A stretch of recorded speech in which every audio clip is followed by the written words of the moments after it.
Bergabung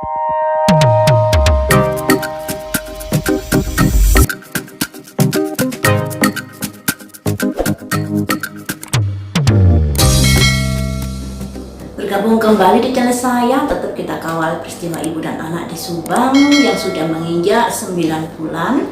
Dan tentunya tetap semangat untuk mengawal sampai akhir ya. Walaupun sebenarnya agak lelah, juga agak bingung harus ngonten apa.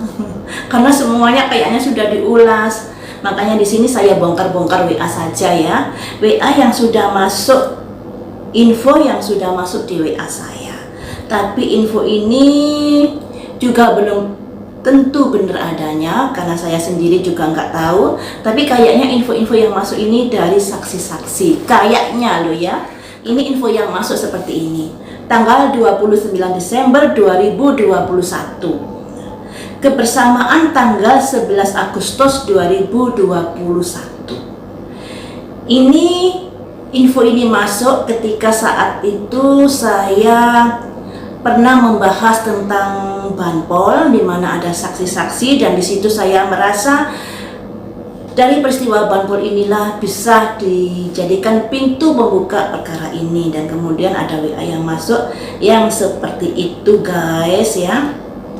Kebersamaan tanggal 11 Agustus 2021.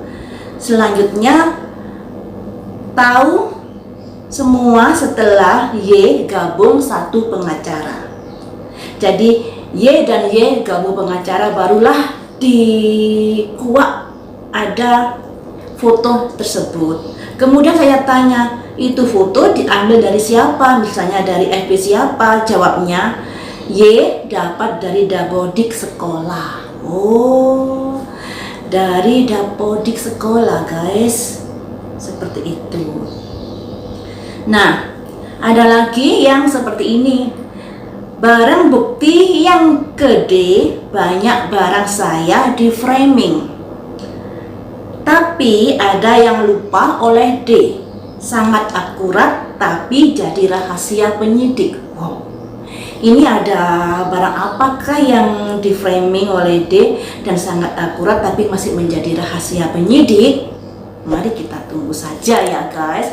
Berita ini semakin seru guys, dan mohon maaf juga loh ya, saya masih menyajikan dari satu sisi, karena yang WA ini masih dari satu sisi. Saya memberikan kebebasan buat para saksi untuk menggunakan channel saya untuk bisa mengklarifikasi berita-berita yang dianggap tidak sesuai dengan kenyataan yang dialaminya. Silakan saja menghubungi WA saya ya, di chat saja ya, jangan ditelepon, karena saya kalau telepon dengan nomor-nomor yang tidak saya kenal, saya nggak mau ngangkat. Jadi di chat saja dulu. Selanjutnya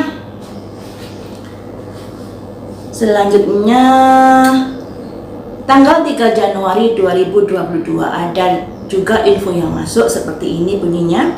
Banyak terucap pada diri D karena takut ancaman hukumannya, sering dikonfrontir, ditanya penyidik tidak mengakuinya, bahkan sudah disumpah penyidik, tapi dipertemukan dengan saya mengakuinya.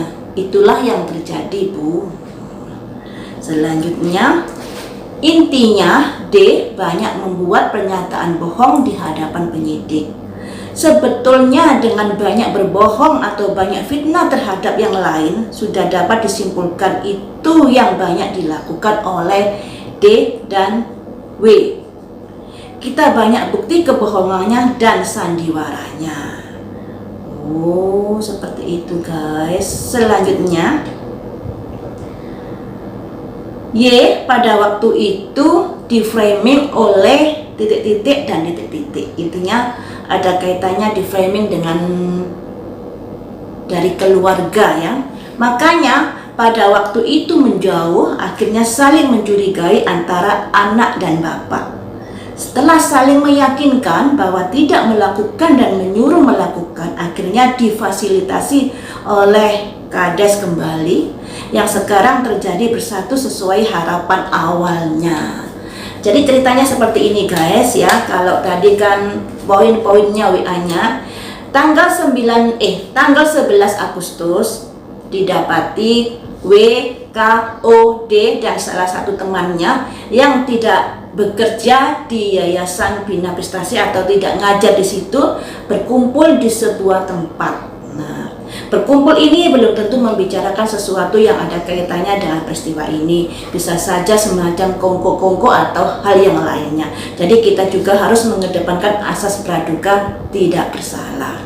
Kemudian masalah D, menurut di WA tadi ini ada barang yang di framing, tapi D kayaknya ada sesuatu yang lupa dan barang itu sudah dijadikan barang bukti di kepolisian dan sangat kuat buktinya seperti itu ya tadi. Selanjutnya masalah bersatunya atau masalah perseberangannya Y dan Y ini dikarenakan adanya adu domba atau adanya saling mencurigai antara Y dan Y, antara bapak dan anak, karena kita ketahui ya, masalah ini kan masalah peristiwa perampasan nyawa, 2 nyawa sekaligus, dan banyak pertebaran di luar sana dengan peristiwa yang hampir sama, kemudian yang pelakunya adalah orang terdekat, bisa suami, bisa istri, dan lain sebagainya. Dan itu membuat mungkin sebagian dari keluarga mencurigai Y,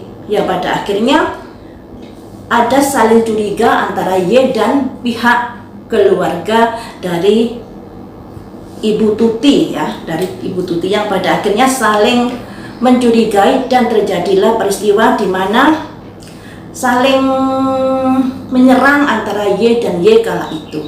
Tapi setelah saling meyakinkan antara Y dan Y, makanya terjadilah konsolidasi, terjadilah saling memperbaiki hubungan yang difasilitasi oleh Kades saat itu dan mereka pada akhirnya bersatu dan si Y ini akhirnya menjadi satu pihak dengan Y senior.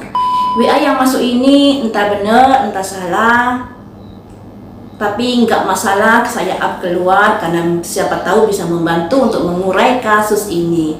Terlepas dari satu sisi saja karena memang yang WA saya masih satu sisi. Andai kata ada kubu yang lainnya pasti saya utarakan juga di YouTube saya agar kalian juga tahu ya, karena peristiwa ini peristiwa yang sangat mengenaskan, siapapun pelakunya harus ditangkap, tidak peduli dari kubu A dan kubu B.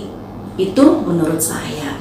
Dan di sini saya rasa yang ngirim pesan ini adalah seseorang saksi yang terkait dari peristiwa ini. Kenapa saya beranggapan seperti itu? Karena tahu banget kejadiannya dan juga memiliki foto dari Dapodik. Nah, Dapodik ini yang megang ini kan orang-orang tertentu. Tidak semua orang atau tidak sembarang orang bisa megang Dapodik.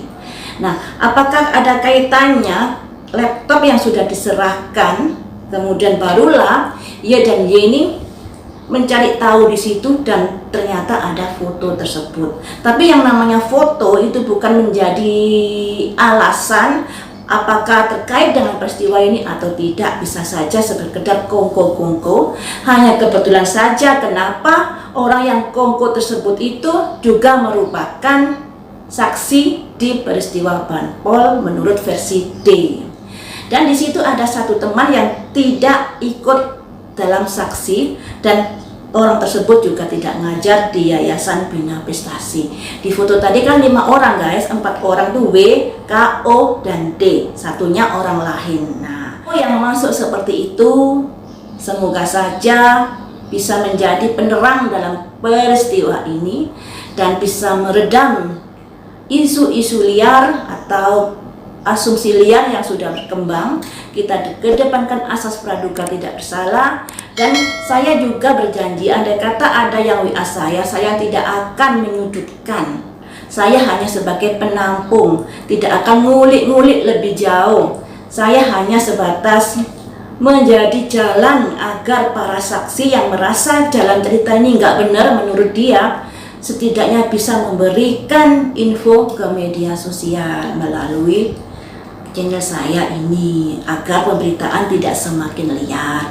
Kalau berkenan, kalau nggak berkenan ya sudah. Andai kata melalui YouTube yang lainnya juga nggak masalah ya. Asal peristiwa ini tetap digaungkan, tetap dijadikan pembicaraan, karena hal itu merupakan penyemangat dari pihak kepolisian untuk tetap giat mencari siapa dalangnya, pelakunya, dan lain sebagainya ya teman-teman. Makanya jangan bosan-bosan ketika saya mengulas, muter-muter saja di situ, karena saya sendiri kadang-kadang juga bingung harus membuat konten apa. Karena peristiwa ini begitu panjang, 9 bulan masih belum kelar. Sampai di sini dulu. Lain waktu kita sambung lagi dengan info-info dari WA yang lainnya, karena masih stoknya masih banyak di WA saya. Pantengin channel saya dan jangan lupa untuk selalu di subscribe, diklik tanda lonceng, di like, di komentari, serta diberi masukan saya untuk memprediksi siapa